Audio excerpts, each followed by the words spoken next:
What's golden, y'all? It's Brian back with the live stream, Blerding While Dad. I have a little bit. I have a community that I manage and whatnot, and it teaches marketing stuff, and so that's the link you see popping up. I don't know how it got turned on. It automatically pops up whenever I start a stream. But if you guys are interested in learning some of the finer points of marketing, you can absolutely jump in there. It's really tailored towards business owners. Again, I don't know how I got turned on, and I don't know why it keeps popping up on my streams. Um, so last week we kind of had an abbreviated episode because I had to go do dad stuff, and it was really an opportunity to have a conversation about uh, third places or third spaces where kids can go and be kids without. And I'm not talking about little kids. I'm talking about like teenagers, where teenagers can go and be teenagers. It's not related to school. It's not cost prohibitive, and is a little bit kind of unstructured, where kids can kind of go hang out without any expectation of the stuff. Where kids can socialize, or teenagers can socialize with other teenagers. And I was talking about how um, it existed when I was a teenager. We had a lot of things that were really tailored towards teenagers, with the expectations that teenagers were going to show up and it was primarily going to be us.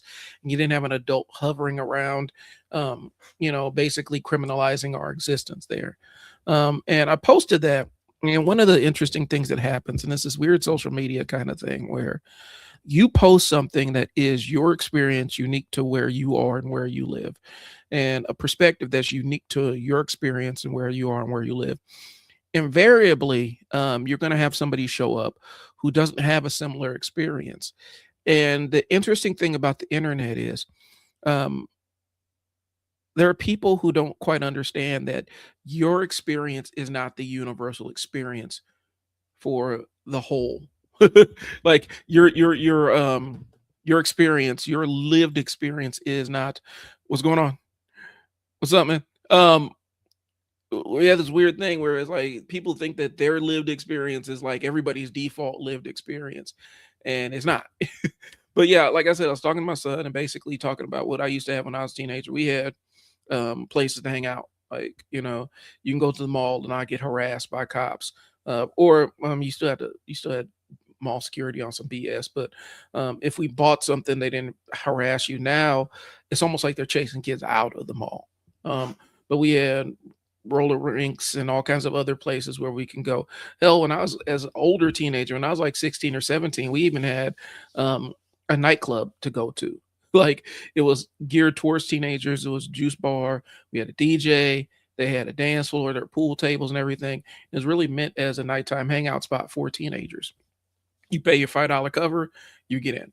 And there aren't places like that as much anymore. And all the stuff is kind of moved online. And anytime teenagers get together, even like going to the park, if you have a bunch of teenagers going to the park, somebody's gonna call the cops, which is whack. Like I don't understand how instantly, just because there are teenagers outside existing in a place outside the house, we got to call the police to monitor them. But that's kind of the world we exist in right now.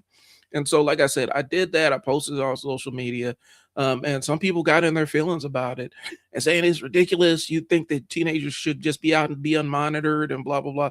Never said anything along those lines. I said without an adult leering and hovering over them, waiting for them to fuck up something, and waiting for them to get in trouble. And that's what I was saying. Like, it wasn't cool. Like, I don't think that's cool.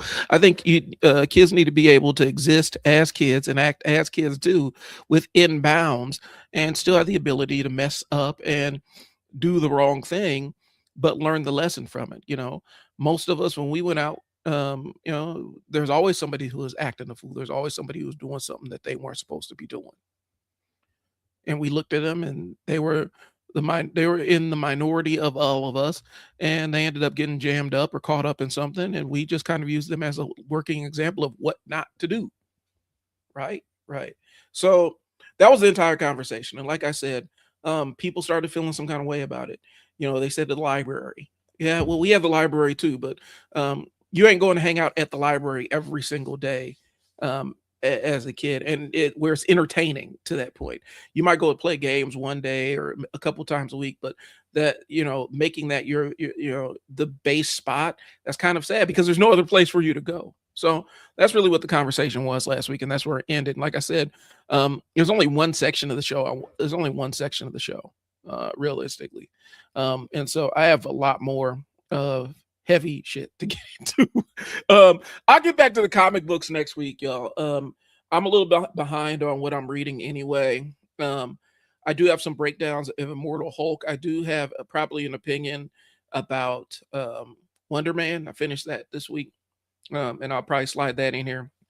But we'll get back to the comic books next week. Hopefully, we'll have a new drop from Absolute Batman, because I haven't really covered the Poison Ivy thing, but it's been out like for 2 or 3 weeks, and I feel like that ship has sailed in terms of discussing it. So, all right. So this week, we're at war, right? Like, we're at war, right? Like, or they haven't said we're they haven't said we're at war. They haven't declared war on anybody, but we are blowing up brown people, which typically means that we are at war in some way, shape, or form. That has kind of been the standard for, is the US at war? Are we dropping heavy bombs on people that are really uninvolved with our issues? And are they brown? Yes, then we're at war. So for whatever reason, and I think that's one of the weird parts about it, they're never really clear about why are we at war. Why are we doing this? Why are we why are we blowing up Iran? There's kind of, and it really feels eerily similar to weapons of mass destruction. Like, I'm getting weapons of mass destruction vibes from it. And I've already lived this life. I've already lived this experience of the mystery bullshit weapons of mass destruction, and we're doing it again. And a section of our country is buying it hook, line, and sinker again.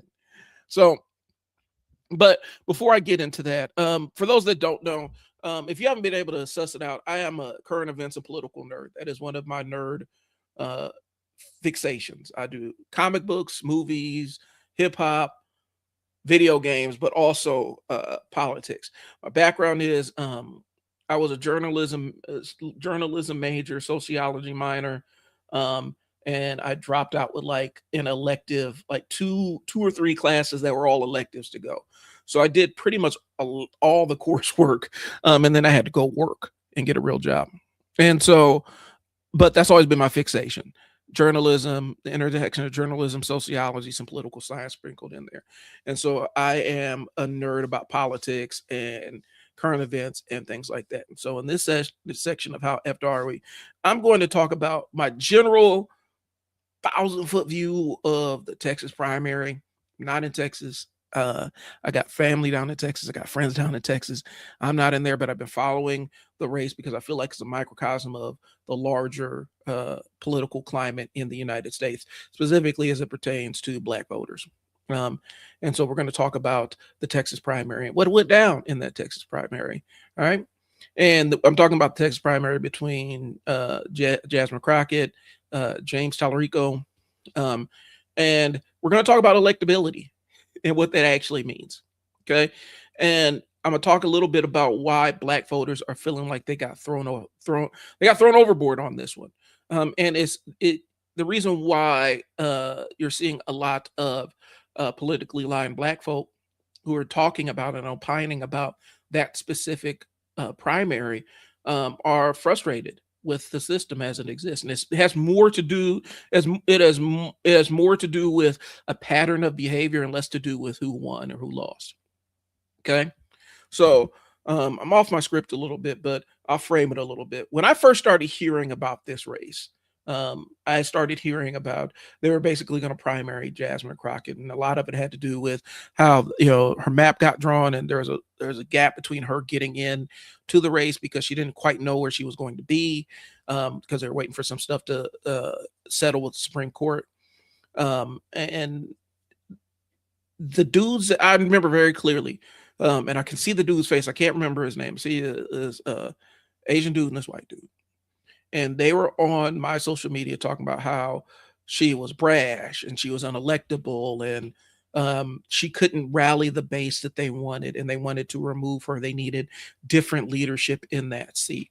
And a lot of really strongly, not a lot of really strongly coded um, microaggressions.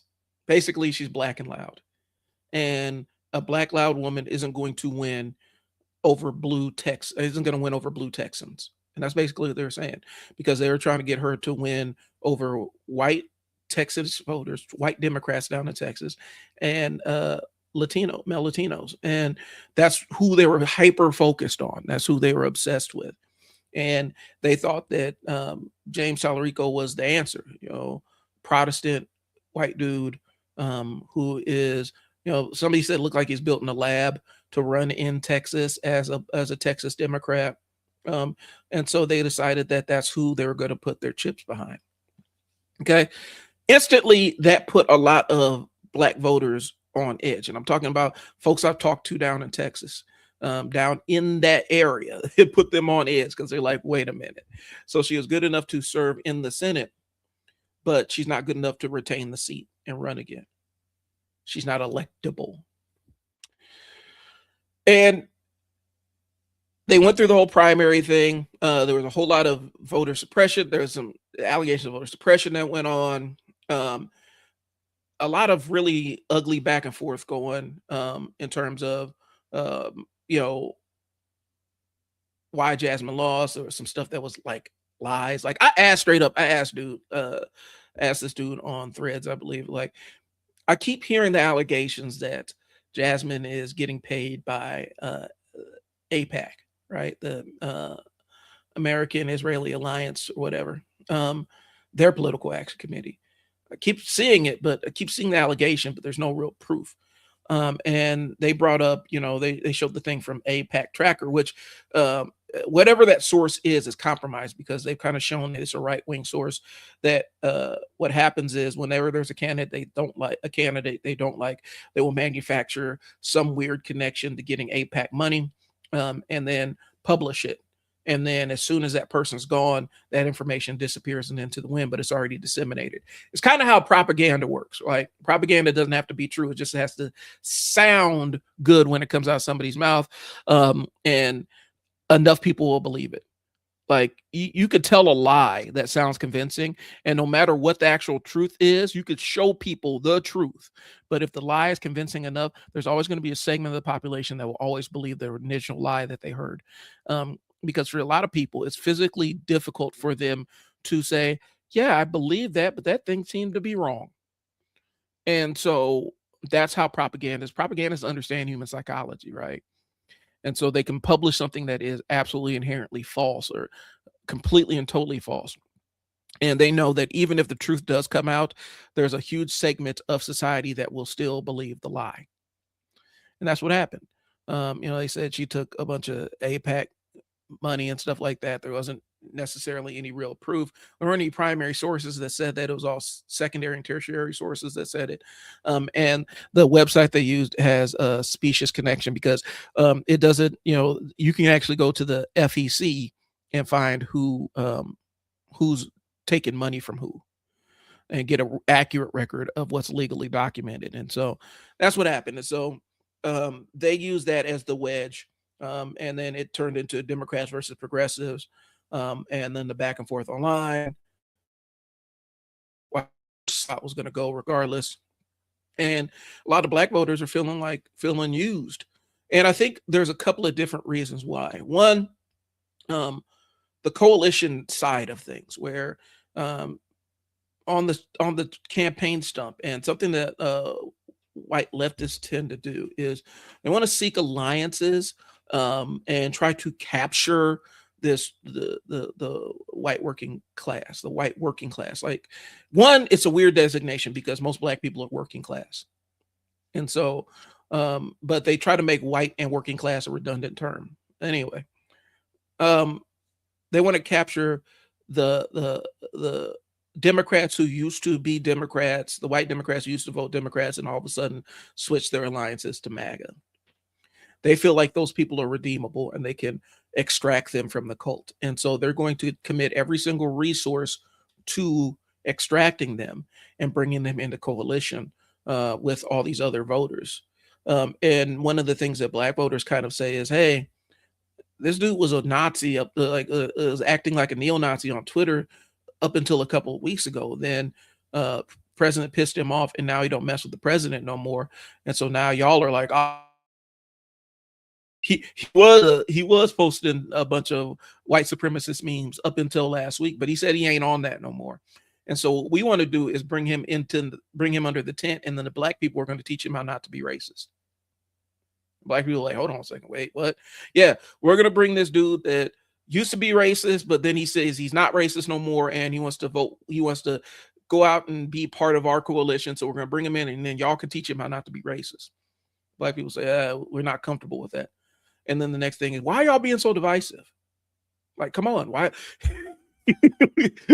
Why are you being so divisive about it? And that's kind of the pattern that happens, where there is a group of I don't know, liberals, liberals, white leftists, or whatever, that for whatever reason feel like they can win the hearts and minds of these people that have left that party and join the MAGA movement. They want to win their hearts and minds and bring them back into the coalition. They think that there is a magic candidate that will unlock that group of people and they can bring them back in. And black folks are just supposed to be cool with this person that was racist up until a couple weeks ago, until they decided they weren't part of that anymore.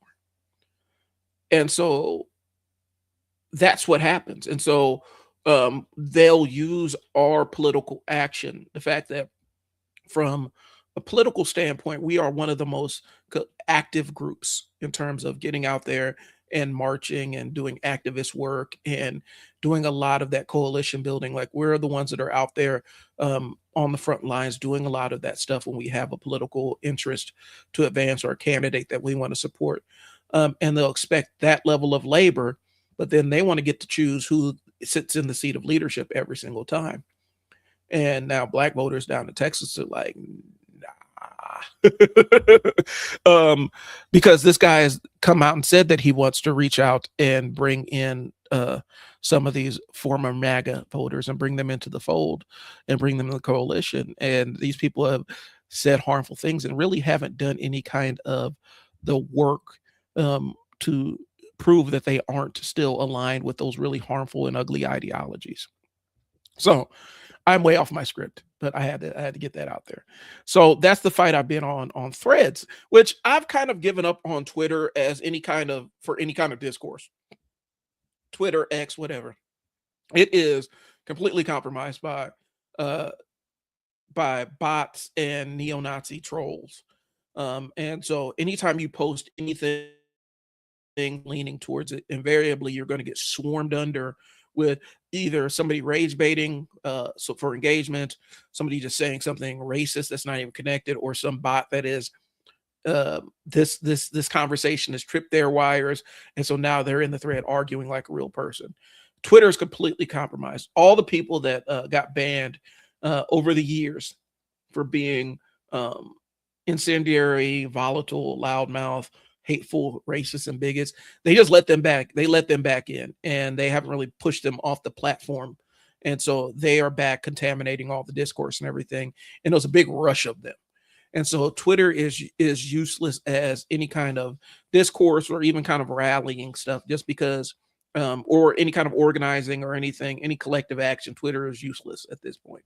You shouldn't be doing it on social media anyway, but for a lot of people, they were using Twitter to organize and stuff, and it's kind of compromised. So Democratic primary in Texas triggered a huge retraction online. The race involved Jasmine Crockett and James Talarico. I've already talked about that. Argument exploded because it wasn't about the candidates. It's about what the candidates represented. The electability argument. It appears in Democratic politics pretty consistently. Electability. Who's electable? Sounds neutral, but historically it means something very specific. It means who can win white voters. That's what electability always meant. Specifically since since the 60s and the entire JFK did the back channel to get Dr. King out of jail. Nixon kind of abandoned him. And that's what kind of swung a lot of black voters, JFK, and really swung a lot of black voters into the Democratic Party. And the Republicans kind of scrambled to figure out what their base was, and so they went and got snatched up a bunch of the former segregationists, brought them into the fold. But this concept of electability has always been, the black vote's always been taken for granted within the Democratic Party. And there are reasons why that black voters in the modern era tend to overwhelmingly vote Democrat. But and the other side is, I don't want y'all to get it twisted. I am not saying go be a MAGA and go be a libertarian or go join the Green Party or anything along those lines. But what I am saying is this: white supremacy doesn't look any better under Democratic rule than it does Republican rule. And as long as we treat black voters like they're the hired help whose job it is to carry your preferred candidate to the seat of power, and never allow us to actually occupy that seat of power for any time, without a level of scrutiny or without having to jump through a bunch of hoops to earn the vote, it's kind of a bullshit proposition, and it's not necessarily fair. It unfairly burdens black voters with doing the work and not receiving any of the benefits. And then we do the work to put the candidate into office, and then they don't advocate narrowly for any of our interests. And so we end up kind of being stuck perpetually in this same space where you have a more polite form of white supremacy, but then you have a meaner form. And those are the two options that we're kind of bouncing between. It's not necessarily fair. So electability has always been who can win white voters. And that conversation, it tends to appear when black candidates run statewide or outspoken black politicians gain some level of influence. We start talking electability, right? And we need to clear something up. This idea that black voters going to vote for the black candidate. We've had plenty of black MAGA candidates that have proven that is not true. That's not true. What happens is, and I can even tell you a personal story about it. Black voters are pretty pragmatic when it comes to voting. We are called the most loyal bloc in democratic politics. Okay, but it's more, the loyalty is pragmatism, right? We're going to vote for the candidate that we think kind of represents our interests, tangentially represents, I can never say the word, where they kind of represent our interests, but then also there's a barrier where, like, can this person get, do we think this person has a shot at getting in to office? Okay. Electability again. When Obama ran that first time, I remember the conversation with my mom. And she represented a lot of older black folks who were voters. Obama had a hard time winning over black voters at first, especially ones that were older, that had lived through the civil rights era, because it seemed so unbelievable that there was a serious black candidate for the president of the United States. It was such an unbelievable thing to them. It seemed inconceivable. And up until it looked like, okay, looks like a Democratic candidate. Wow, that's crazy. My mom was with Clinton, Hillary Clinton, because she thought Hillary Clinton could win. And a lot of black folks were Hillary Clinton voters until she wasn't the candidate anymore. Because for them, it was a matter of who has the best chance of winning, the electability. Because black folks always have to say, who are the white folks going to eventually come out for? Like, we have to weigh that into our decision making. It's never about who's going to represent our interests best, who's going to carry forth the interests that we have collectively as a community or even individuals, who's going to carry that message forward best. It's who are white people going to vote for, that we kind of have an alignment with. And so that's what the problem is. And so when it gets played so straight in your face, like what happened with Jasmine Crockett, where they're like, well, she's not electable. the white people won't vote for her. And it's like, well, damn, you're just throwing it all in our face, even though she's already occupied the seat. They just kind of redistrict her out. They tried to redistrict her out of a district, but we're not even going to give her a chance. Right. So black voters tend to ask who can actually win, because black communities understand something very clearly. Elections aren't just policy, they're about racial attitudes within the electorate. They represent racial feelings within the electorate. And so we have to take those considerations in of who white people are going to come out and vote for. I remember the entire Jesse Jackson thing. There was a whole back and forth. My mom was struggling to whether she wanted to vote for Jesse Jackson or not. I remember those conversations when I was little. People respected him, they admired him, but a lot of voters believed that America would never have a black president. That's why it took so long for the old segment of black moderates to really get on board with the Obama thing. And I think people forget that shit. Like, they absolutely forget that. They tend to not remember that side of it. There's this assumption that they're always going to go with the black candidate, and that is not true. Okay. There's a very specific situation that happened with Obama where, like, okay, so maybe we can actually do that. That's what all the hope stuff and all that other stuff, that was a brilliant piece of marketing. If anything else, we're going to hope for something better. And that was, hope and change and all the other stuff he ran on. That was kind of a marketing thing, because there was the hope. Will white people actually vote for a black president? And it happened, but a lot of black people, when that train first started pulling out of the station, they weren't on board, because they're like, people my mom's age, like, I lived through the civil rights era. This country's never going to do that. And then when it did, for them, there was like this cathartic moment of, wow, it actually happened. And, my mom got caught up and swept up the emotion. I remember, was it Whoopi Goldberg got caught up in the emotion on The View? She's up there crying and stuff like that. A lot of black people that had lived through the civil rights era and seen how hardline segregation was and experienced the segregated lunch counters and everything. When Obama got elected, they're like, oh my God, it actually happened. And they were caught up in a lot of the emotion of it, not understand, and when you go back and tell him, like, well, I mean, he kind of was almost in order for him to win, he almost had to be leaning like a right-leaning Democrat, like a right of center Democrat, in order for him to even have a chance at the seat. And they still were talking about how extreme he was, extremist dances were and stuff like that. It was crazy work. So, but there was a real sense that comedians just tell jokes about America was never going to have a black president. Okay. So specifically, we jump back to the 80s with Jesse Jackson. A lot of black people respected him at the time.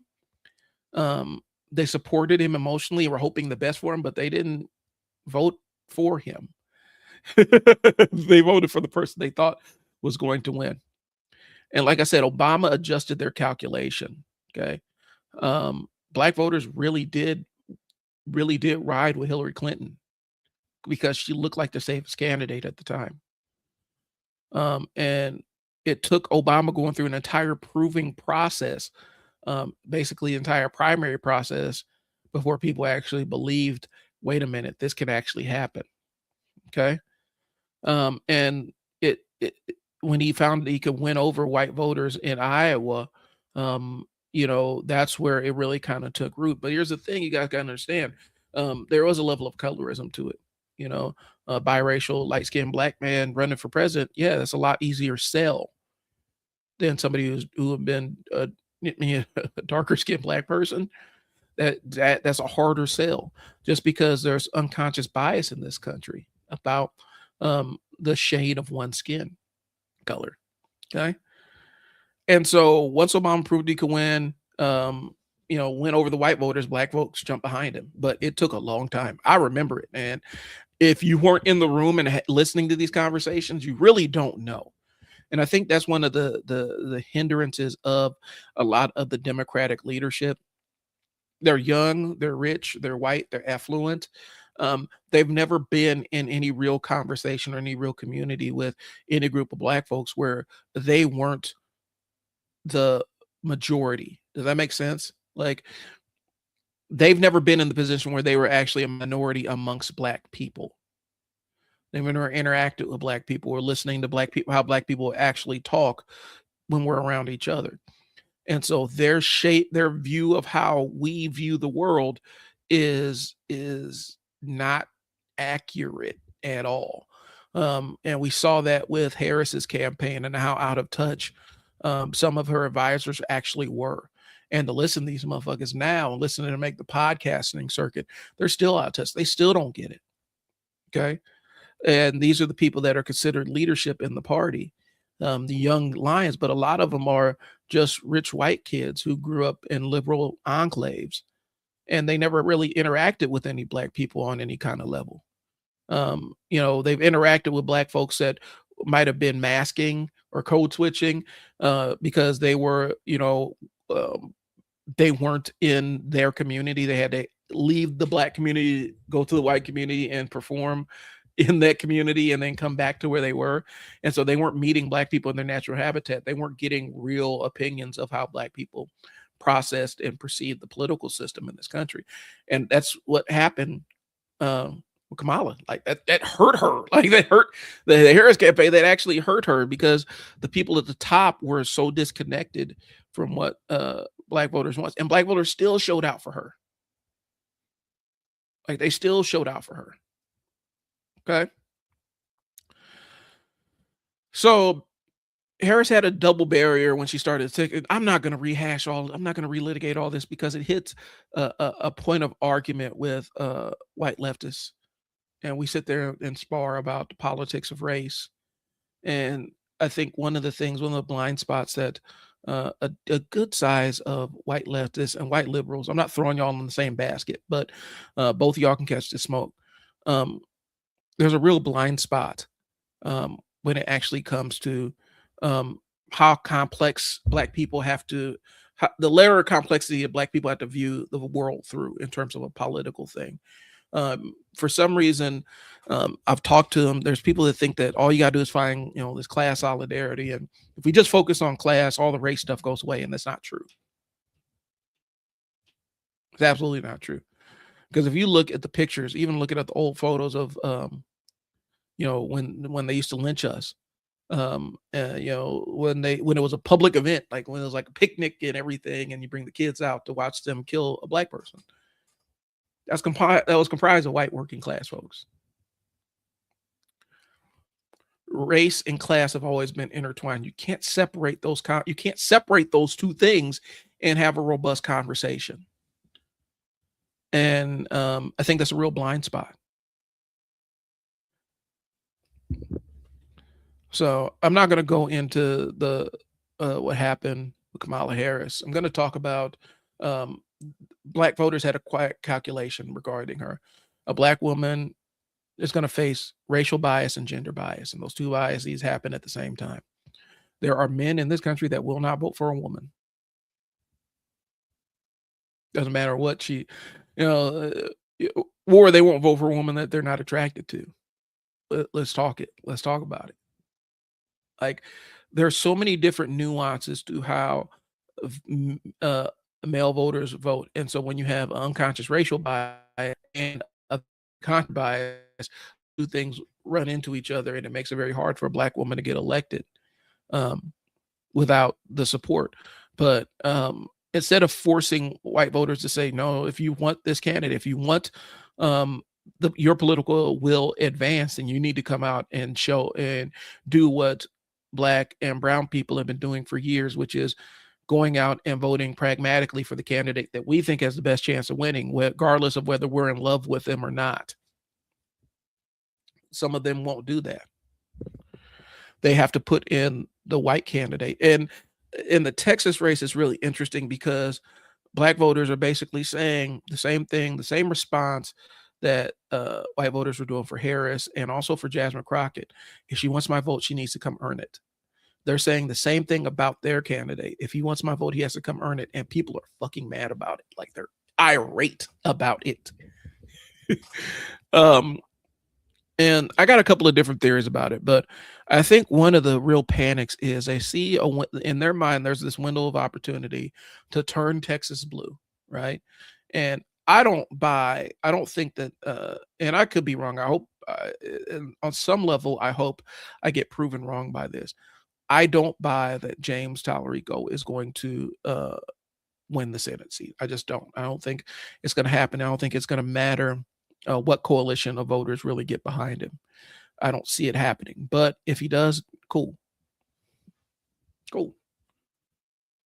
But it goes to a larger piece because on one hand, all these voices are telling black voters, you're not needed. We got the coalition of white voters and Latino voters, and they like him. And so we don't need you. And black voters in Texas are like, all right, cool. And go knock yourself out. And as soon as they say that, and invariably somebody's like, well, what do you mean? You're not going to vote? Never said that. I just said, cool, go win those other voters or earn my vote. But you're not going to earn my vote and earn the vote of reformed racist dude over here who was MAGA up until a couple weeks ago. You're not going to earn my vote and earn his vote and then expect you're going to keep my vote. But it's this weird thing where black voters in Texas are like, all right, go. I mean, if he wants my vote, he's got to earn it. But if you guys think that you don't need black voters, like you guys are saying, we don't need y'all. We didn't need y'all. You only make up 14% of the population. Ha ha ha. Okay, then go win the MAGA voters over, bro. That's what they're saying. And people are mad. Like they James Talarico's folks are mad as people is mad about that. Because black voters are like, listen, you're not going to wield this over me where you're talking about, well, this is how bad it's going to be and this is how bad. You're basically trying to threaten black people with the same country that we've been living in. If you don't get him out of office, then what? The Republicans in Texas are going to like still do the things that they've been doing for the last 50 years. I mean, what are you threatening here? I think the thing that terrifies them is, especially with all the stuff that happened in Minnesota, a lot of, because viewer stream, I saw a lot of people really get engaged when ICE killed them folks up in Minnesota. Now, ICE done killed a bunch of black people. ICE done killed a bunch of brown people. They've beaten and harassed Native Americans. They've been doing all kinds of the most all over the country. Like I said, they killed a brother, and nobody really raised any flags about it or anything. But we see what happens in Minnesota, where ICE overzealously killed 2 American citizens, and it was enough to turn the country upside down. And for a lot of white moderates who are on the fence, they saw that essentially it can happen to them. And this administration will treat them the same way that they treat us, where there's this presumption of guilt. And all they have to do is come out and create a narrative about why this black person deserved to get killed by the police. And it didn't work the way that they wanted to, but they saw exactly where people that aren't in that MAGA movement, where the administration views them. They view them as disposable bodies. And they didn't like it. They glanced down at the bottom of the blender and they had a chance to see us waving up at the bottom of the blender like, hey, we down here. And they trying to push you down in it, and they didn't like it and they fought against it. I think there's an element of that, and they think that they can use that fear of being pushed to the bottom of the blender as something to scare us. It's like, we've been down here. We've been living under this. We've been living under this kind of white nationalist kind of regime for a couple years now. We're used to it. And if we really want to get brass tacks, we've been living under this weird state of not full citizenship, secondhand citizen status for a long, long, long time. And we've survived the Bush years, we survived the Reagan years, we survived the Nixon years.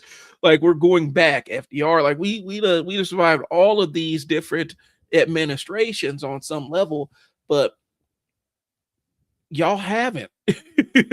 Y'all was always taken into consideration, and so to threaten Black people with more of the world that that their parents lived in and that they've lived in, then it's going to be what it's going to be roughly the same.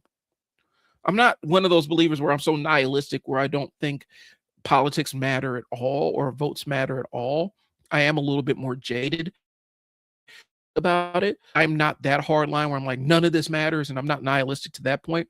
But you're talking about um, a life that is roughly the same for a lot of Black people. Um, Aside from, active voter suppression, we've been under active voter suppression for decades. Um, um, Disproportionate police and law enforcement, we've been under that for decades. Um, Social inequity and inequality, we've been locked in that for decades. And to threaten people and saying, well, if you don't come out and vote for this candidate, this magic, like they call, like, and I'm using their words, a white dude said that James Salarigo was built in a lab to attract white Democrats. You're telling us to put our faith in that and that he's going to save us all. That's a hard sell. And you're not going to threaten Black people with the world that they've already grown up in and existed in.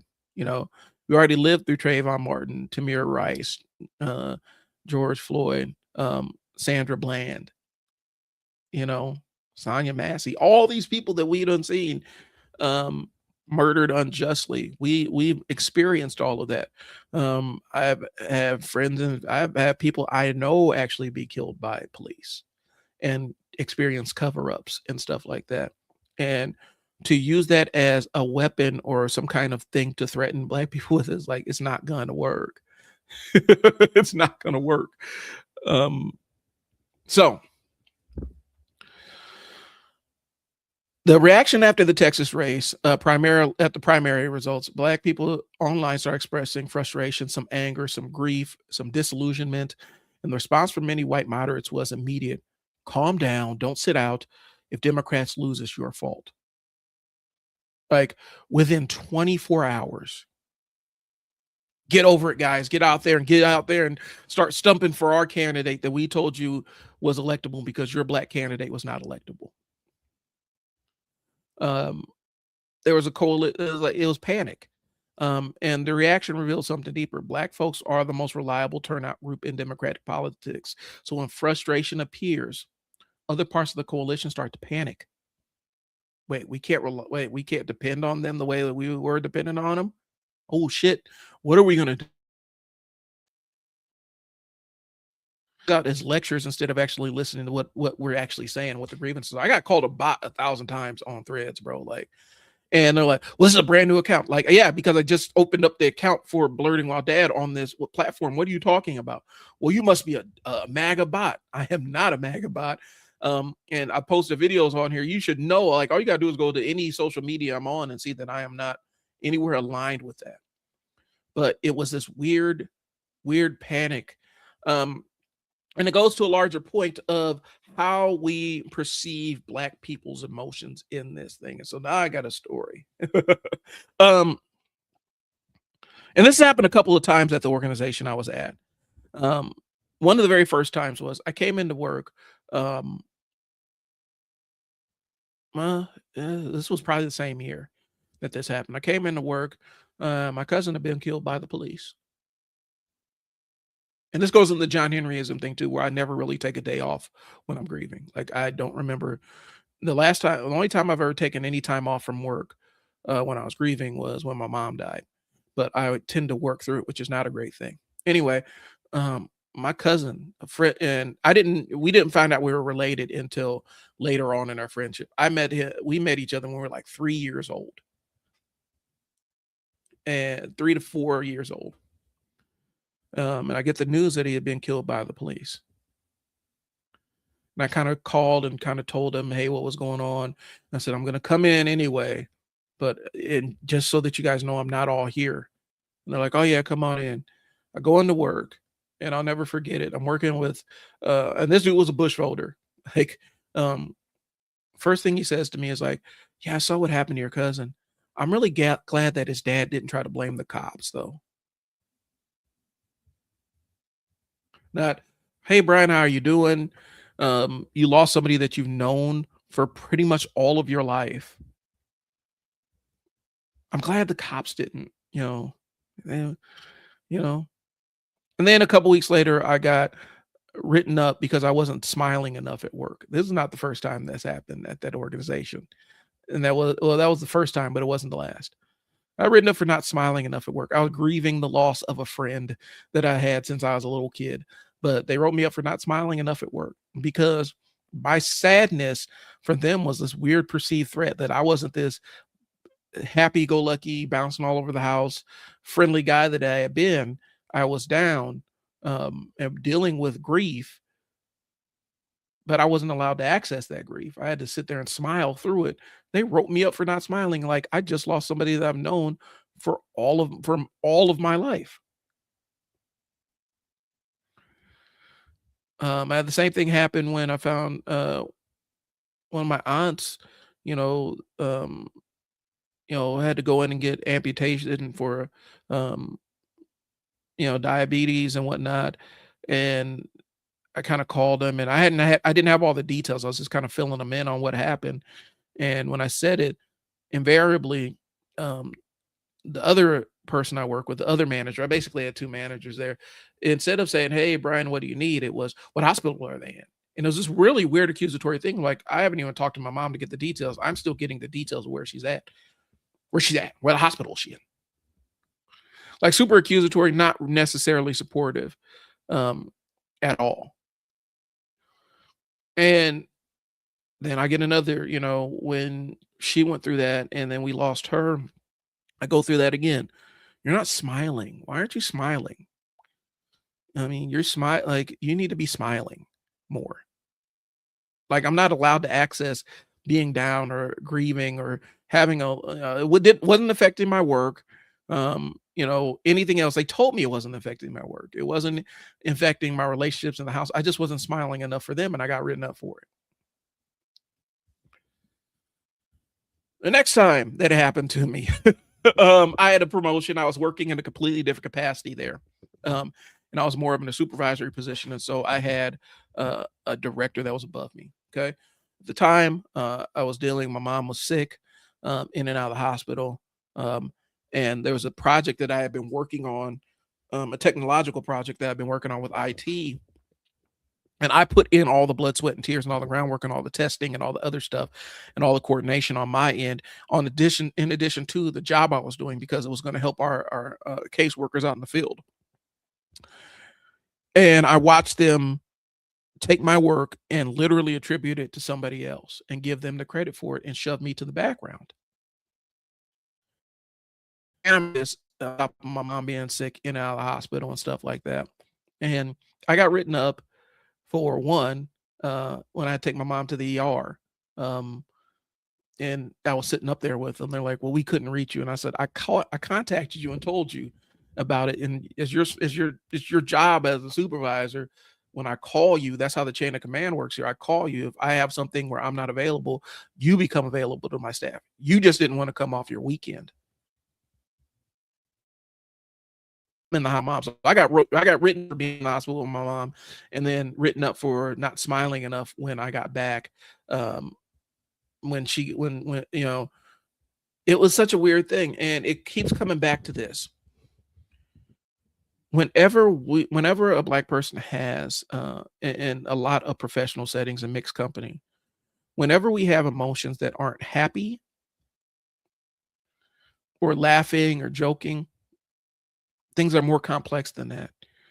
Um, there's this weird tendency to want to manage our emotions for us and prompt us to smile or prompt us to perform happy work.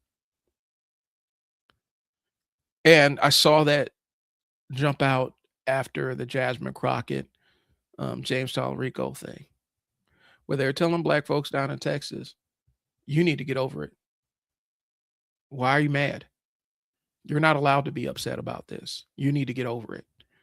Or it's okay to be upset, but you need to suck it up and get it and start giving directions about what we're supposed to do. Here's the thing, y'all. There's a strong history of not only black people being prevented from voting. That's the one thing that happened. But there's also a history of black people being forced to vote for candidates that went against their interests, and they were facing a threat of eviction, threat of physical violence and stuff. And they basically went into black districts and said, you guys are going to vote for this, specifically like sharecroppers and stuff. You guys are going to vote this way for this candidate that I want you to vote for. Otherwise, we're going to evict you. We're going to kick you out. We're going to fire you. And so there's a long history of that. And for people down in Texas to sit there and basically be barking at black people saying, you better get out there and support our candidate, or that is not the way to approach it, y'all. I got a lot more thoughts about this. I'm going to move on. Okay. Still kind of in the how fucked are we thing. Like I said, we're at war. We're in, like I said, and way I know we're at war, like I said, we're dropping bombs on black people that don't have anything to do with what we're bombing brown people that have nothing to do with the people that we're mad at. Okay. And so one of the things I see whenever the U.S. undertakes one of these unilateral military actions that are not really supported by the citizenry, it's always determined by some rich person sitting in an ivory tower somewhere. Typically, is that person is a CEO of an oil company or something, because they're the ones that kind of get determine what wars we get into and what wars we don't nowadays. You go to social media, and this is kind of a modern thing because we didn't have this level of connectivity like when we invaded Iraq for no reason. Twitter was still I don't even think Twitter was in existence. I think it came out almost after it had been in Iraq for a while. Anyway, I've seen this strange argument online where people claim that Black Americans are complicit in American imperialism. And it's an interesting argument because America is one of the longest running colonial projects in the world. And imperialism and colonialism are cousins. I don't think people are aware, and I'm not necessarily expecting people that are in the global South who are actually actively being exploited by this country to look into Black American history. I really don't expect that of them. They're having to deal with their survival thing. But at the same token, when we're saying everything they're doing to you, they've done to us, I am very serious about that. Black folks have been bombed by their own government. We've been poisoned by our own government. We've been targeted with agitation propaganda, targeted with all kinds of different propaganda stuff, all kinds of cyber warfare, any kind of warfare that any kind of weapons that you see deployed internationally, they are normally tested somewhere on Black people. There's a place I believe in St. Louis, where they actually tested chemical weapons in a controlled in an area that mimicked what they would see in Russia, and they picked a Black neighborhood to do it. And they said, we're just testing dispersal patterns. The chemicals that we sprayed you with were benign and have anything. They weren't serious. And people were like, well, we were coughing and sneezing. Don't worry about it. But then you see the cancer rates are through the roof there for that generation of kids that grew up in St. Louis, where they basically sprayed them with chemicals. And they were using that as a testing ground to test chemical weapons in case they had to go use chemical weapons in areas in Russia during the Cold War. So they claim Black Americans are complicit in American imperialism, and the reasoning is kind of shallow. A lot of it is because they see Black soldiers, Black celebrities, Black politicians. They're highly visible Black people, and they assume that that highly visible black person is endemic or representative of all of us, right? They see that, and that's typically how that's the problematic nature of media, right? We export media that has nothing but negative stereotypes of about black people worldwide, and then the world kind of forms their opinion of black Americans through that media. I've seen black people in the diaspora do the same thing, where they see some black person who is a black American, who's high profile or celebrity, um, acting a certain way, and they think that they represent some kind of mainstream of black political thought. And it's like, nah, man, we don't fuck with that person, bro. We don't even take them seriously. Why do you take them seriously?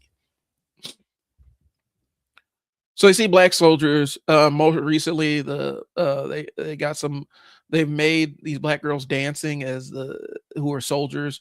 They made them kind of the face of American the military, and it's like that's not accurate. But then there's also some other reasons why black people conscript and join the army. And it's not all of us have the same reasoning, right?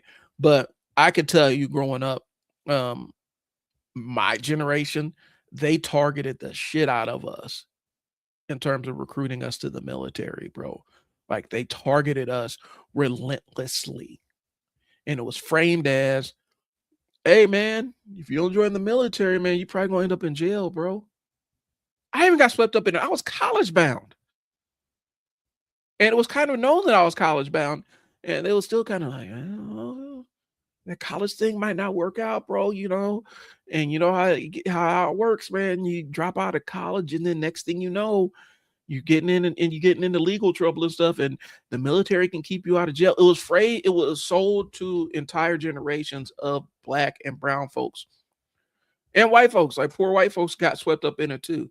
But it was sold to us as join the military, you're gonna get a career ladder, and it's a way to keep you out of jail. And I've seen people say, "Oh, you're just doing it for economic incentive and blah blah blah." No, no, no. We're talking about either the way it was phrased was either you join the military, you're gonna go end up in this is crack era, coming out of the crack era. That's how it was explained to us. And so a lot of dudes my age and a lot of women my age, they joined because they're like, I don't have any other options. I have no other opportunities. Not going to college. Um, don't have a degree or anything. This is a way for me to get my college paid for. Or I don't have the money to go to college. This is how I'm going to get my college paid for. Or it's going to keep me out of trouble and keep me from going to jail because a lot of my other family members got jammed up in the system. And I don't want to get a criminal record. So I'm going to end up being in the military. And you can talk to a lot of brothers in the military, a lot of sisters in the military that are my age. That's how they got roped in. Economic promises. Okay. There's power dynamics. Representation is not control. Black communities are not directing American foreign policy. We have never been a consideration in American foreign policy. Hold on, we have actually. Now let me think about that. Because when the option was, between Democrat, Republican, or communist, they 100% leaned into, hey, black people, what do you want so that you don't join the communists, so you don't become communists? Like that was a real fear in the 50s and 60s. But we aren't directing foreign policy. We don't have anything to do with what Trump does. Like we have no like there's a white nationalist government running the country right now. They ain't listening to what we're telling them about who we can invade and who not. Okay. We are not directing American foreign policy. We never directed American foreign policy. Okay. We're living inside the system just like everyone else. A lot of countries in the global south, they may be living under a regime. Some of them may be living under a regime. Just because you live in that regime, does that mean that you are complicit in their policies?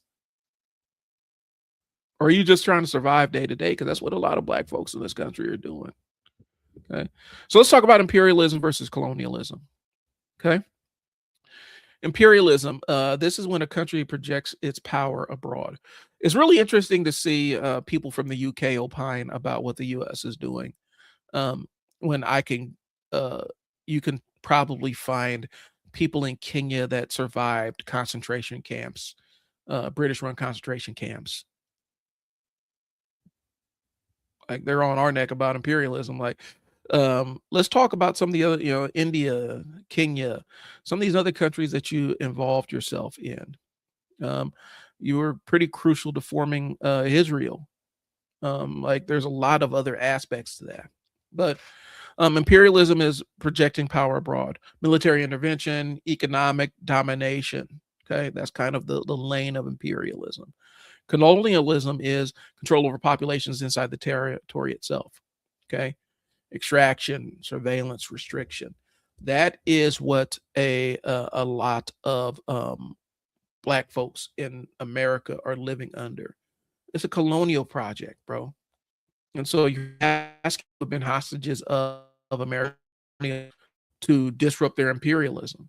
And just because you see a couple of us on the ground in their imperialist projects doesn't mean that there's this groundswell of us being able to do anything against them.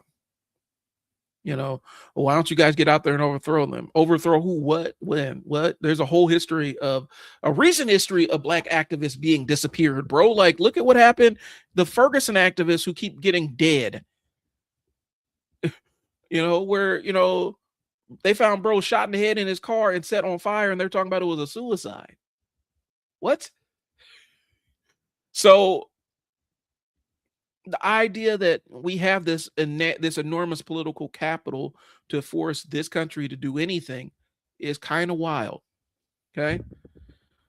Black communities have historically experienced the colonial side of American power. We're captives of the colonial side of it. And so we don't have a lot of power to influence the imperialist side of things. Okay.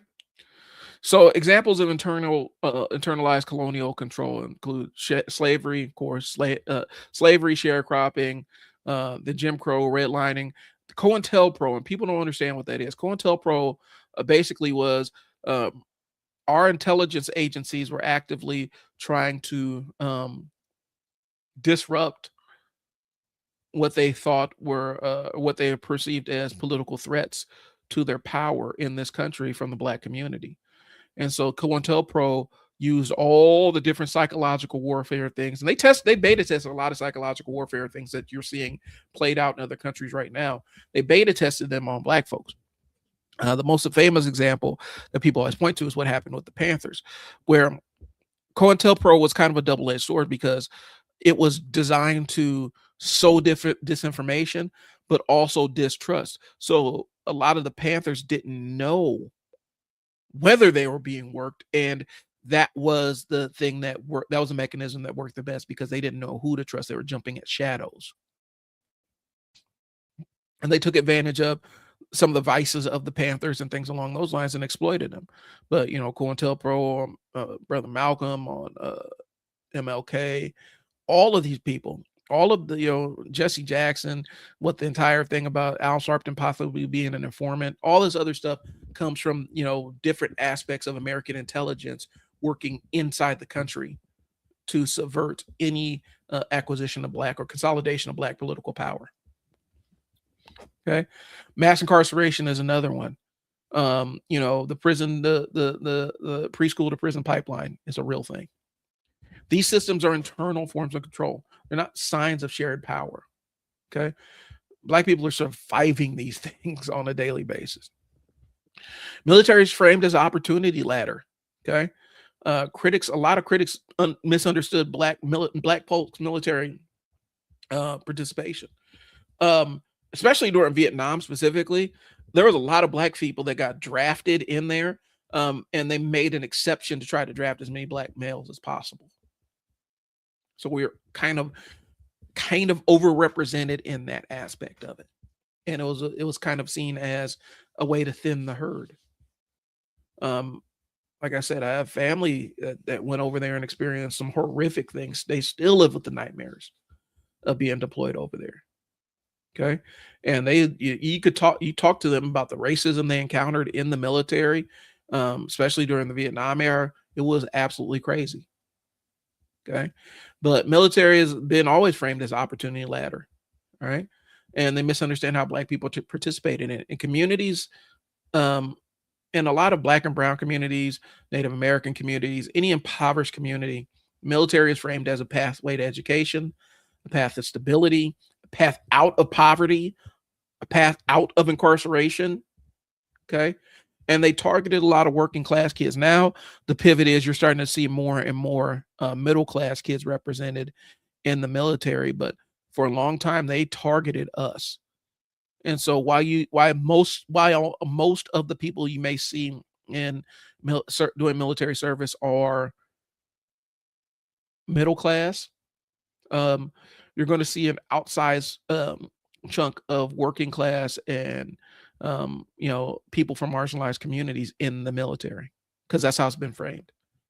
But stability out of poverty, but they'll hit working class communities, rural communities, minority communities, because the military sells the opportunity.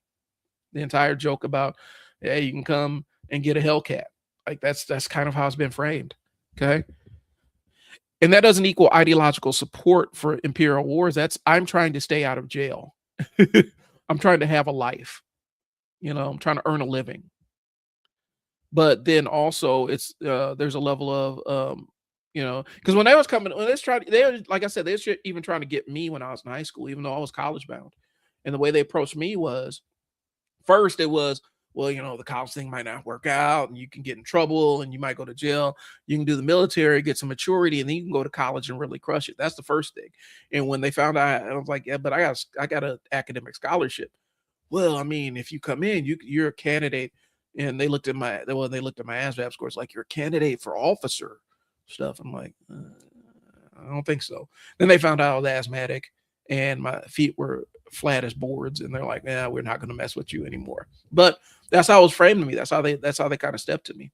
And like I said, this is the 90s. It's really kind of insidious, because I've seen a lot of cats get caught up in that, where it's framed as, yeah, man, all you got to do is just join up, man. You just kick it. We haven't had any major wars, because at the time in the 90s, we were in, we were about, we had Iraq and stuff like that. But, we had finished up the first invasion of Iraq, which is stupid. We had multiple invasions of Iraq. But, a lot we weren't thinking that we were going to get thrust into any war. And then September 11th happened. And then we're in perpetual war. And so a lot of Black folks my age, who are military age, who thought that they were just getting in so they can get their college paid for, and then they can get out and get a stipend or get a pension or whatever, now they trapped in there. That's what happened.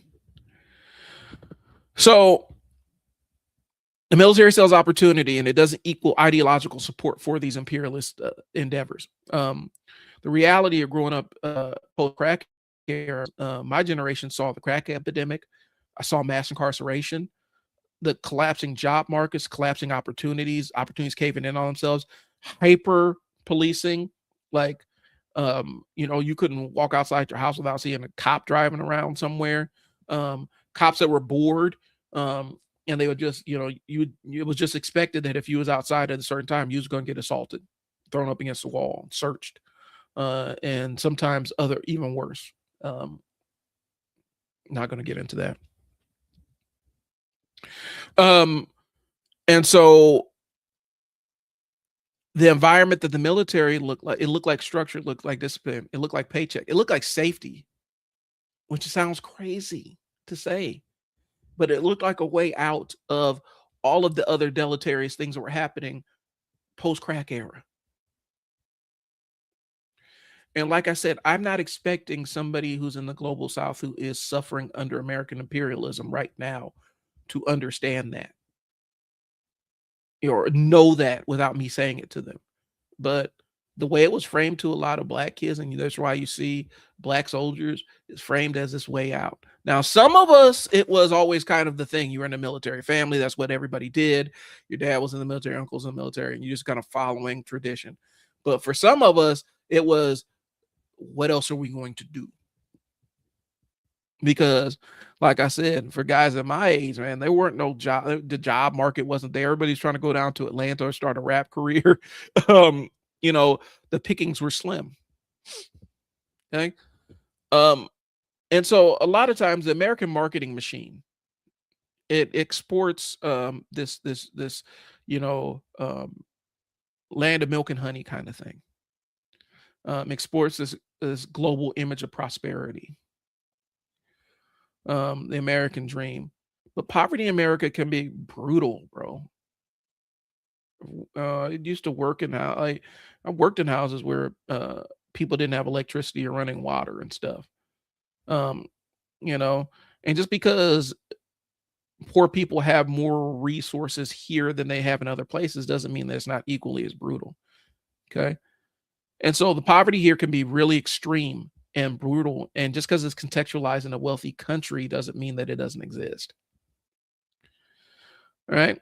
And so a lot of times poverty in America, it means unstable housing, violence, a lot of police contact, entire drug economies that you have to navigate your daily life around, lack of healthcare. You don't go to the doctor until you have to go to the ER. Okay. These are survival environments and they're not just simply bad decisions. So if you're a kid who grows up in that and you're not necessarily college bound, or you don't have the money to go to college, your parents don't have the money to send you to college, and scholarships aren't plentiful, um, what options are you going to take?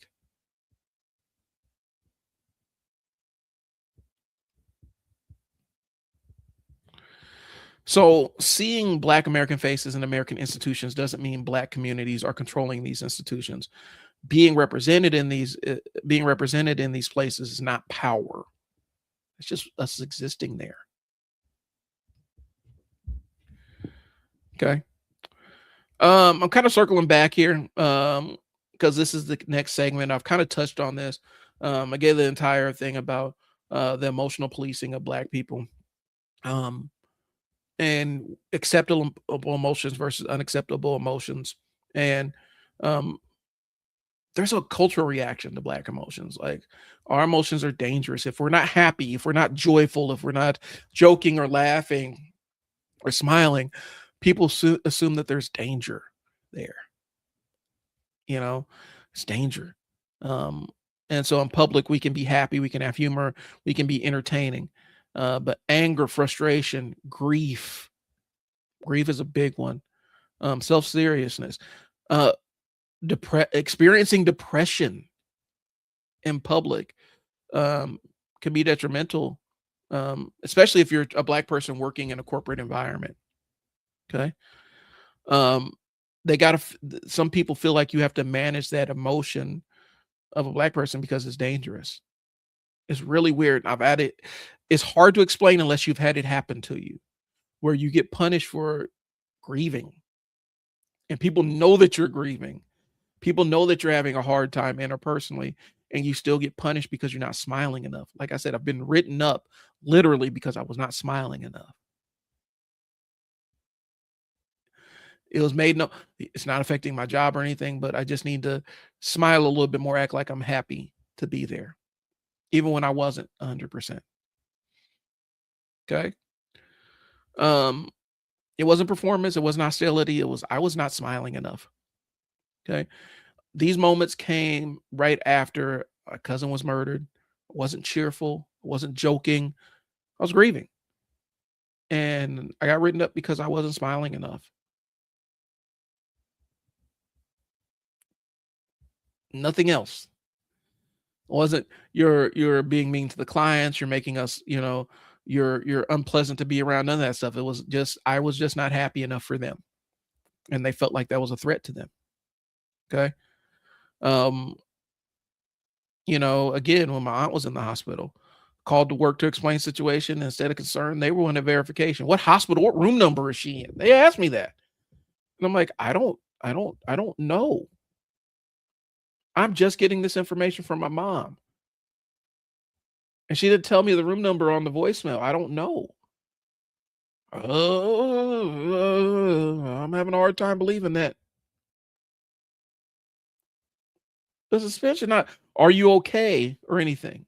It was, hmm, uh, uh, you Negroes don't have problems like that. um, and so it's my emotional reality was making people uncomfortable because I wasn't smiling enough.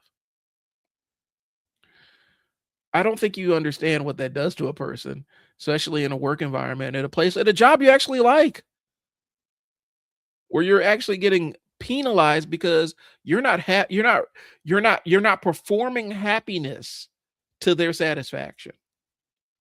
Okay.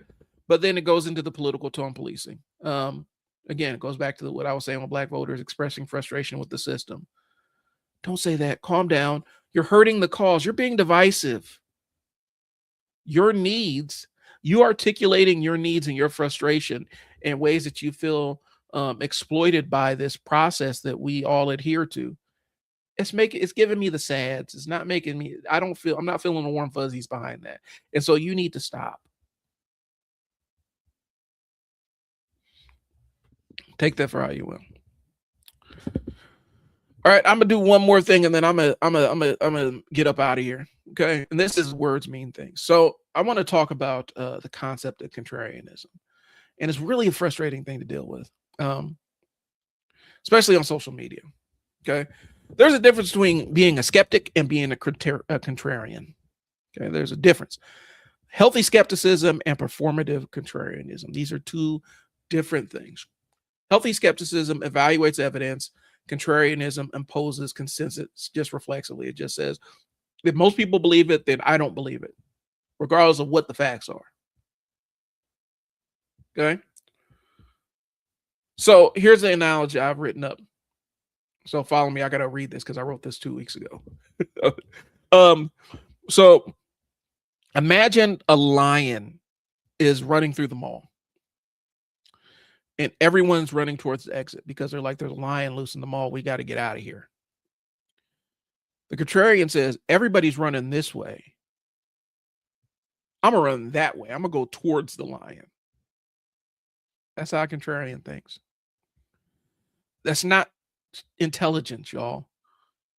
That's just being dumb, being stupid, and pretending like you're thinking independently. And there's a lot of people that are doing that right now, where they shun the consensus thought because they feel like, well, if I believe the opposite of what everybody else believes, then that makes me smarter than them. I'm gonna go run into the jaws of the lion because everybody's running that way. I'm gonna run this way towards the lion. That's kind of how I view it. Okay. And so social media rewards it. They reward conflict. They reward people arguing with contrarians. Yeah. A lot of people will grift with that aspect. There's so many grifters that play upon people's need to feel different and original. They just prey upon it. And they will enlist them in any number of schemes and things that don't make any sense. Yeah. Now, this is one. Yeah, we can get down on this one. That's the one right there. That's the poster child for contrarianism right there. Because he believes different. We're going to take billions of dollars of science that's already been established and just throw it out there because RFK don't align with. He doesn't think that that's the thing. He doesn't think that that exists. He doesn't think that's real. And so he's going to substitute his belief for the reality we exist in. And he's built an empire off of it. And Dr. Oz is kind of complicit in because Dr. Oz has his little supplement company and he's shilling those supplements as answers to a lot of these things that RFK says are made up or are hoaxes or whatever. It's a ripoff. And they take advantage of people who think they take advantage of people who like, oh, I got to think different. Dr. Oz, Dr. Phil should be arrested for calling himself a doctor.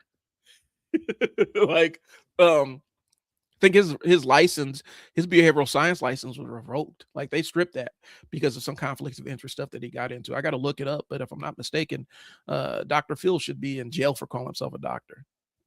So I was a scam artist in Kansas. I can believe that. I'm in Nebraska, and Kansas is definitely a place where you would thrive as a scam artist. You could 100% really make a really lucrative career scamming people in Kansas. Yeah, he got sued, right? Wasn't it a lawsuit or something, or didn't he steal a bunch of money from people? And I mean, I clocked Dr. Phil like when I was doing working residential youth homes. Um, and I was working my way up the ladder to being a director of one spa scam. Okay. I was working my way up the thing and um in amazement that people would take their children on Dr. Phil. So Dr. Phil could have them kidnapped and shipped out to one of these camps for troubled kids. And the audience ate it up because we are programmed as a society to want to see people yell at misbehaving children. No, some of them were actually real because I've received kids from some of these places. I think one of them I actually had to call CPS in Texas on one of those places because one of my kids got sexually abused there. And this was a place that was on that was a this was a place that I had heard about on Dr. Phil. So he was sending kids off to these places. They didn't have any there was no safeguards, there was no uh behavioral specialists working there. There was nobody shaping the program so that it was kind of a rehabilitative or therapeutic model or anything. It was just I like yelling at bad kids and I'm going to build a facility where I get to kidnap children and scream at them and beat them and abuse them and make them go on forced marches and put them in stress positions and have other kids tackle them when they misbehave and all kinds of other stuff. So Dr. Phil should be in jail. Yeah. And when I say bad, I'm saying bad because these are just kids that the parents they don't listen, they're like, well, this kid doesn't listen to me. Teenagers don't listen to parents. That's just how that's part of the game. As a parent, your job is to convey the message that the kid is going to listen to and give them room to go out there and mess things up sometimes. I mean, that's just the game. And these kids were ungovernable and stuff like that. And so Dr. Phil would have these boot camp instructors come scream at them and kidnap them and whisk them away. You know, yeah, kids with shit parents or parents that because there's a generation of parents. Um, there's this generation of parents that they grew up in that they were Gen Xers, so they grew up in like greatest generation baby boomer kind of parenting, where some of it is super authoritarian and then it's also super authoritarian, but then also super latchkey. So it was kind of that weird back forth. And so they're used to being able to just yell. Their expectation is I can just yell at you and tell you and make demands of you. And I don't have to prove anything. I don't have to establish any trust. I don't have to show that I'm a reliable authority figure. I just got to scream at you. And when the kid doesn't jump, then instantly they're calling Dr. Phil, this kid's out of control. You know, this kid's out of control. I've seen so many little dudes on there, and I think some of it was I know some of it was fake, but it's like little Johnny over here. He's been down. He's been hanging out with the local street gang. Um, he's been out in the local street gang scene since he was 10 years old. How? How? How's this little suburban kid? He lives in some suburb in Connecticut somewhere, but he's getting down to the hood in Connecticut and hanging and running with the. How's he getting down there? How is this happening? You know, um, you know, little rich girl. She says she's down to die for her set. She saw that on TV, and now she's playing a character. But then the parents say we got to get this scary black drill instructor to come in and scream at her, and then they're going to kidnap her out of her bed and take her to this unregulated boot camp with people they haven't passed the background check, and we're going to leave her to their mercy. I don't okay, and see, here's the thing: I don't give the instructional rules. You're right, and back it up. All you got to that's the real thing, and understand that a child, like a teenage, part of their brain development is defying you at some point in time. That's how that's learning boundaries, learning what you can get away with and what you can't, and standing 10 toes down and enforcing those boundaries, but letting them know that you're enforcing the boundaries, but they're still going to be safe, even if they're in trouble. They're still going to be safe. That's important, and some of these parents don't have the tools. One of the biggest, one of definitely on the parents and one of the biggest. So I had a case, and this was the single most dysfunctional family I've ever worked with, hands down. It's not even close. The most dysfunctional family I'd ever worked with. To this day, they still stay on top of mine. Um, Parents were both executives. I'm not going to go into where they were, but they were both executives at the same company. I walked into their house. Their living room could possibly fit most of my house in it. It was one of the biggest houses I've ever been in my life. And I know I have rich people in my family. It's the biggest house I've ever been in my life.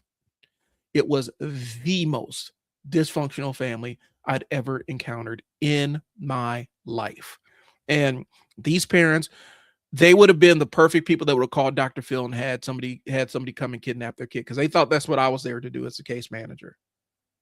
They thought I was going to come and be big, black, and intimidating and scare their kid into compliance. And the only thing I did was I came in there, and the kid started popping off. I said, "Hey, man, I don't know you. I haven't disrespected you in any way, shape, or form. You will not talk to me like that, because I'm not talking to you like that." Instantly, I was one of the kids' favorite people, because I stood up to him. I didn't take his shit. I didn't let him know, and I let him know, you're still safe with me. I'm not going to bark at you. I'm not going to scream at you, but we are not going to do this. And yeah, I gave him a boundary, and he was looking for a boundary. And all his parents wanted to do was just throw money at his problems. They wanted to throw money at they wanted to throw money at the problem and have somebody else be the enforcer and be the hammer on him. And he ended up being like, I was one of his favorite people, just because he knew that I wasn't going to put up with his crap. And he knew if I was showing up, he had done something wrong, and he's like, "I'm sorry, Mr. Bryan, blah, blah, blah, blah, blah." His parents never got that. They're sitting there looking at me like I'm doing magic or something, because I get this kid to listen to me. I'm like, I respect him. I give him boundaries, and I tell him what I expect out of him. You guys, every single time you throw money at him, you throw money at the problem and want somebody else to fix it, because you have a lot of money, and you don't want to look internally and say, well, maybe it's the fact that, maybe it's the fact that mom indulges a little bit too much and isn't there to monitor him. And dad indulges a little bit too much in something else, and we're not really present to monitor him. And when we do finally address a behavior, it's a shouting match, as opposed to, "Hey, I don't like that. Why don't we fix that?" It's never calm. So, but yeah, if I wouldn't been there, if it wasn't for that level of intervention, because he was court placed, but he wasn't a state ward at the time yet. They would have gone that route. They would have shipped him off to a boot camp, because dad was threatening it the entire time. And you know, his parents were just they were fake tough parents. Fake tough. Wanted to, since they were still putting on airs for the people around in their corporation, and they had to show that they had it all together, they had to do this fake tough thing. And the threat was, we'll send you off, we could send your ass off to a boot camp. And I'm sitting there telling them, like, you're threatening, you want me to come take him to jail? I can tell you, the youth center ain't like that. The local youth center is not bad. It wasn't as bad as it. The biggest mistake, and I told them, it's like, the biggest mistake that you guys can make is sitting there and telling them how terrible and scary the local youth center is. That's the biggest mistake. Biggest mistake. You tell them how awful and scary the local youth center is, and then he goes to the youth center and realizes it ain't too bad, because it's not. It wasn't at the time. And now you're liars in his mind, and he's going to keep playing that game until he ends up getting into a real jail, and then it is every bit as bad as you guys told him, and by then it's too late. Or we could put some interventions in place to keep him out of those places, and don't use those places to try to scare him, and give him some other options. And my goal was to give him other options. So we ended up getting him graduated. I don't know. By that time I was kind of moving on to my next position. I try to keep up with him, but I can't find him. And his parents are rich enough they can keep off the grid. But yeah, it was a super dysfunctional relationship. And like I said, They were the richest. That was the biggest house I've ever. The most dysfunctional family I've ever had was the richest one. They had the most resources. So, but yeah, Dr. Phil should be in jail. Dr. Phil should absolutely. Dr. Phil for prison. Like that's the campaign I want to run in 2028. Dr. Phil for prison because he should be in jail, and he's not. And he's done more harm to kids and more harm to families than just about anybody else with his bullshit. RFK needs to be in jail. He killed all, like, I think it was Samoa, where he ran down there and told all those people that what was it, the polio vaccine was ineffective. It was one of the vaccines. He went down there, told them that it was ineffective, and a bunch of kids died behind his bullshit. And it's all contrarian based. If you say left, I say right kind of bullshit. It's not really based on any factual thing, you know. It doesn't really give way for different nuances in conversations and different nuances in understanding, you know. The house itself is an issue and spread apart, not forced to interact or be together. That's one.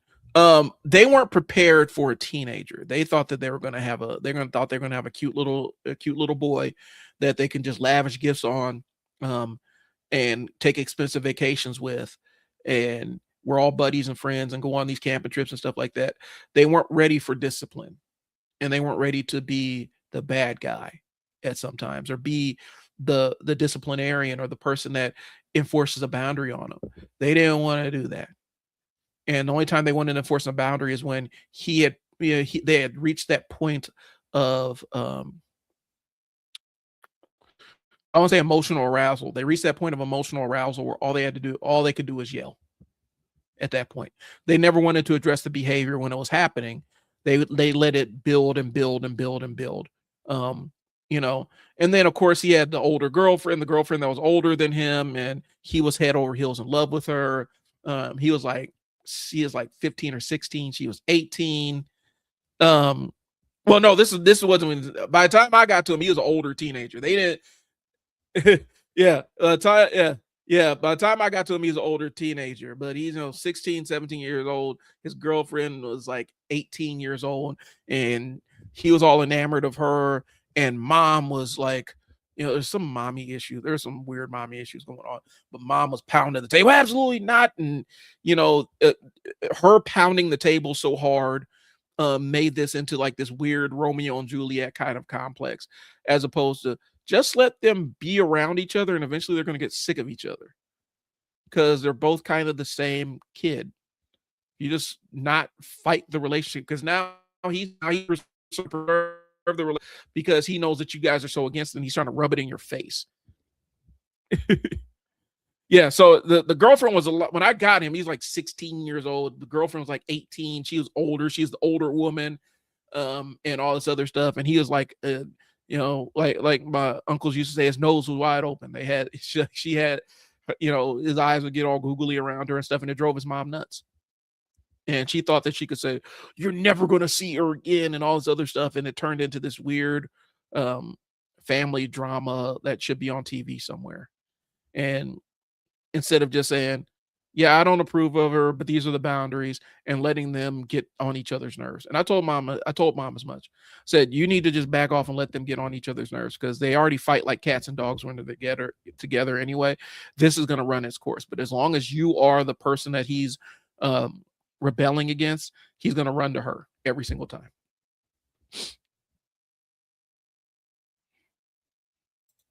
Yeah, 16 is a bit older to start doing that. Still doable, but 16 years of bad parenting. Yeah, it's bad. Like I said, this monster was not created overnight. This kid was not created overnight. And it's permissive parenting that turned into a bunch of buying this kid's good behavior and no boundaries whatsoever. And then by the time he gotten old enough to be an older teenager, that's when they wanted to start laying down boundaries, and they would never lay it down until they were so pissed off that they could not articulate themselves like adults. And that's where it turned into screaming matches. And also didn't help that mom's drinking problem and dad's other woman problem, and all kinds of other weird family dramas that go on in the houses of people who have too much money. Yeah, well, you set the boundaries, you establish that relationship when they're little and really focus on age appropriate kinds of things. I never believed in like you got to discipline that 1-year-old or anything, but by the time they're old enough to understand no, um, you can start setting your boundaries. You can even start setting your boundaries beforehand. But I think what happens is you have parents that are enamored of cute kids and they think they're going to be little cute kids forever. And at some point, that little cute child is going to turn into a teenager that cusses at you and is mad at you all the time. And so you have to learn um, what your reaction is going to be to that. You know, the first time my daughter, I remember when she was little, she's like, I hate you. I was like, okay. I didn't get a react. She didn't get a reaction out of me. And that was the last time I heard it. It was the last time I heard it. Start at 3 or 4, then build little stuff. Um, yeah. At 1, they can barely walk at 1. And there are very limited boundaries. I've seen people try to discipline 1-year-olds, and it's like most of the time you tell them 1-year-old no and redirect them. That's what it is. But you understand that their level of comprehension of yes and no and boundaries is very, very dubious at best. But keeping what your expectations are. And then as they become toddlers and stuff, then they have a better understanding of yes and no and small consequences and things along those lines. But they didn't want to enforce any of that stuff until he started acting up when he got older. And by then it's too late. And then he encounters somebody like me who had been dealing with teenagers since I was a teenager, essentially, because I started working in residential facilities and stuff when I was like 20, like 21 years old. So I was like maybe since the age of majority here is 19, I was maybe like 3 years older than the kids I was I was watching and stuff. So I'd been working with teenagers for a long, long, long time by the time I had even interacted with them. And I was in my late 20s. And um I didn't put up with this shit. And I was always respectful to him. And I was always nice and friendly to him. But when he hit a boundary, I would put the belt and say, no, that's not cool. You don't talk to them like that, or you don't talk to me like that. And he respected the boundary. And like I said, they thought that it was because I was big, intimidating, and black. They told me that as much. And I'm like, no, I just don't put up with kids disrespecting me, and I'm very respectful of them. And I've been cussed out by kids. I'm like, are you done? Now I want to point out something. I haven't cursed at you one time. I haven't even raised my voice at you one time. So if we're going to continue on this interaction, I think I'm going to ask the same of you before we can start moving forward with what you want.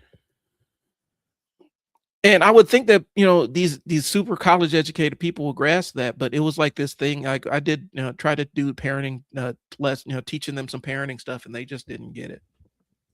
It was a money thing. We throw enough money. We throw enough money. Understanding height dangers. I was having my nephew pick up toys at 1. It's kind of a game, but he still could do it. Yeah, and so you start shaping, and that's part of it. You start shaping the behavior. You don't have much expectation of them, but you can still start shaping the behavior when they're that little. And then as they grow older, they get accustomed to that behavior. It's how we got you. That's how our kids got used to taking a bath and going to bed, bedtime routine and stuff. They may not have understood it when we first started it, but as they grew up, it just became their norm. And that's just how it works. But it's consistency. And these people weren't consistent. They just wanted to throw money at problems. So, back to what we were saying. Yes, Dr. Phil should be in jail. RFK needs to be in jail. Um, I don't understand how this man can be in charge of our public health and he eats roadkill. Like, to me, that's a non-starter. Like, so what's your diet consist of? Roadkill. Okay, yeah, well, you can't run our health directives, bro. I'm sorry.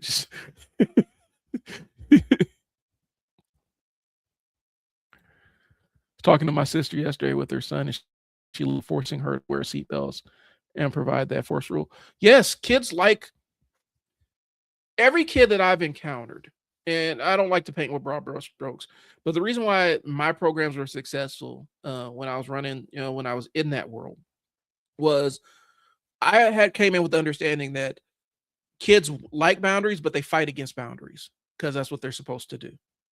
But boundaries and having boundaries and expectations and things and being consistent, that is safety to them. Routines make them feel safe. When there's no routine, they feel disordered. And I dealt with that a lot of times with kids that were coming off of, having, PTSD and all kinds of other complex things. The routine was the thing that kept them feeling comfortable and safe, and they would fight against the routine. But you remove the routine and everything else fell by the wayside. And so you would see a bunch of behaviors come out when the routine went away. And so I knew that enforcing a routine and expectations on children and all kids, they actually wanted that because that made them feel safe. And some of them will go back to home lives where the parents were like, "Woo, we eat dinner or whatever, and you don't want to take a bath, cool. You don't have to wash for weeks." Like there was no expectations on what these kids were supposed to do, and no enforced enforced routine, and the kids were in chaos. I guess she's still struggling with seatbelts with her son. Yeah, I listen. The seatbelt thing with my kids is like we ain't going anywhere until that seatbelt's on, and that was a thing from the time they were little. When my son, if my son or daughter was in the car seat yelling and screaming and stuff, we would pull over and stop what we were doing, take them out of the car seat, check them, make sure they're all right, and they would go right back in the car seat. And they knew that, when they were, toddlers and stuff, car seats, booster seats, and everything, they knew fighting it wasn't going to get them out of it. They knew that if we're going to ride in the car, we need to be buckled up. Reasonable boundaries, yes, age appropriate. Yeah. This is if we are in the car is moving, seatbelt is on. Period. There is no other option. I'm not giving you the choice. That's what your expectation is. And I used to with my court place families. Well, he doesn't want to go to school. Well, I mean, you gave him that option and he told you no. Why did you make that an option as opposed to an expectation? If I wanted to play video games at the house, I had to go to school and get good grades. That was the expectation. I had to go to school and make the grade. I couldn't not go to school, skip school all day, and then play games and do all the other stuff that I wanted to do. It wasn't presented as optional behavior. It was what was expected of me. And I think that's something that some parents just don't get. Why isn't it an option? Why is the seatbelt thing ever an option? If the car's moving, your seatbelt's on. That's the expectation. You want to get to your fun place, you want to get to the park, you better put that seatbelt on. Otherwise, we're not going anywhere until the seatbelt's on. So the way I phrase it, and this comes from working with hundreds and hundreds of families and stuff like that. I think what happens is a lot of people don't have it in their toolkit. And so the analogy I always use is if you could build a house with just using a hammer if you wanted to. You're not going to build a very good house. But if that's all you have in your toolkit, that's all you're going to use. And so a lot of parents have limited toolkits and they either don't want to add tools to their toolkit or are unaware that they're working with limited tools and what other tools they have available to done what they get done what they need to get done. And so they see solutions like we were talking about with Dr. Phil. Call Dr. Phil, have Mr. Weird fake drill sergeant guy come kidnap my kid and whisk them off to a place where they scream at him. That's all. Since they don't have anything in their toolkit, that's the only thing they reach for. Yeah. Well, if the parents aren't wearing belts, the kids aren't. And yeah, role modeling is important. I learned, I've never I had one bad car accident with my mom. We both were wearing seat belts at the time, kept me from flying through the windshield. And so I don't get in cars without seat belts.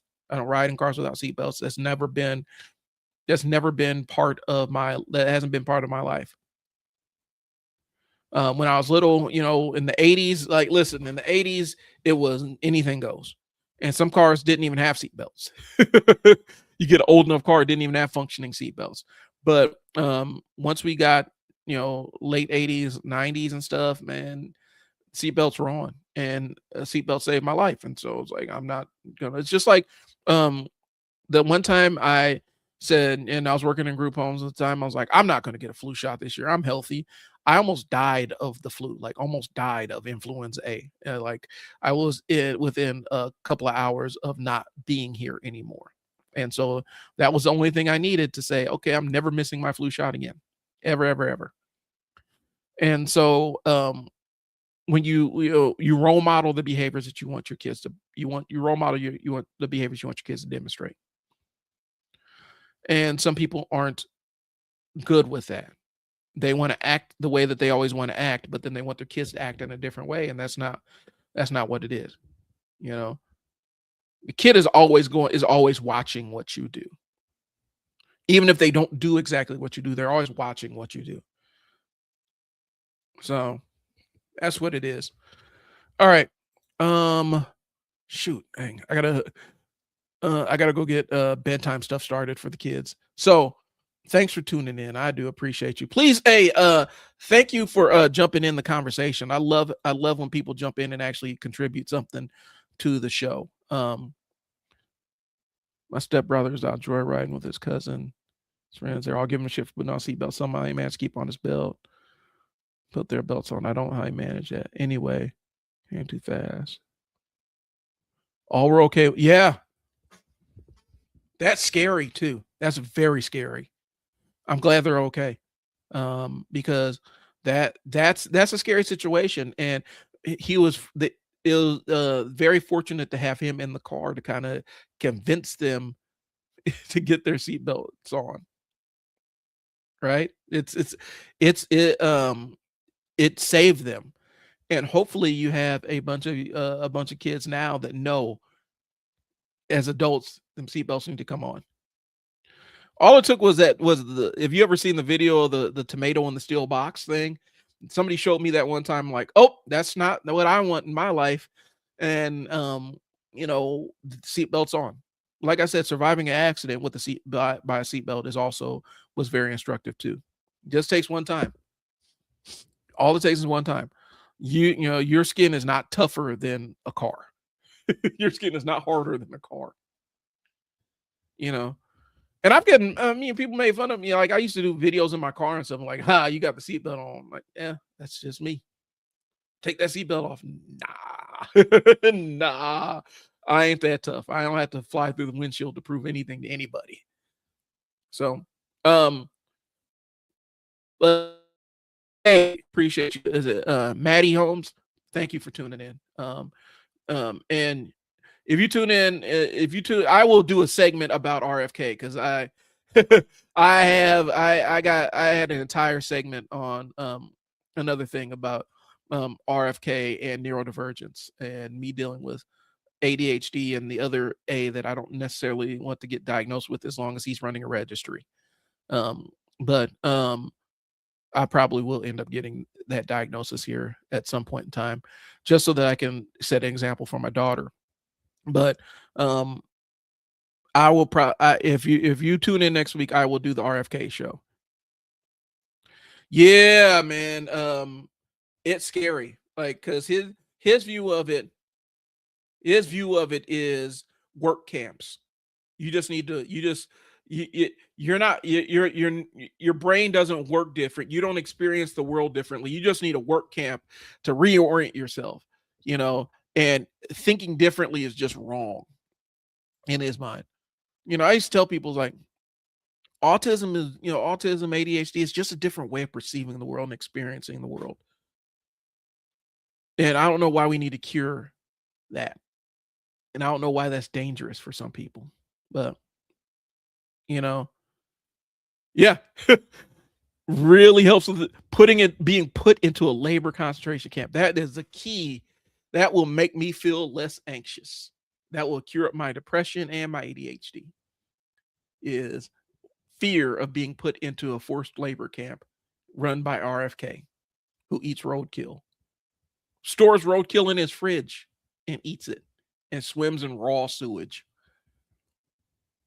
and does enough steroids to kill a small horse because he's not natty. That's not him eating liver or whatever. That is steroids. I'm a gym rat. I may not always look it, but I lift that heavy. I lift that heavy stuff, and that man is on all kinds of gas. Like he's on all kinds of gear. The man is damn near 80 years old and looks like a Lou Ferrigno. That is not natural. Eating fava beans with that liver, and those fava beans are injected with horse steroids. They're injected with with all kinds of roids. So, Maddie, thanks for tuning in. I will be putting together the RFK episode, so stay tuned for that. Yeah, and horse dewormer too. You can't forget the horse dewormer. So I appreciate you. I'm gonna get up here and start getting the kids ready for bed. I will talk to you later. Thanks for tuning in. Blerding While Dad. Peace.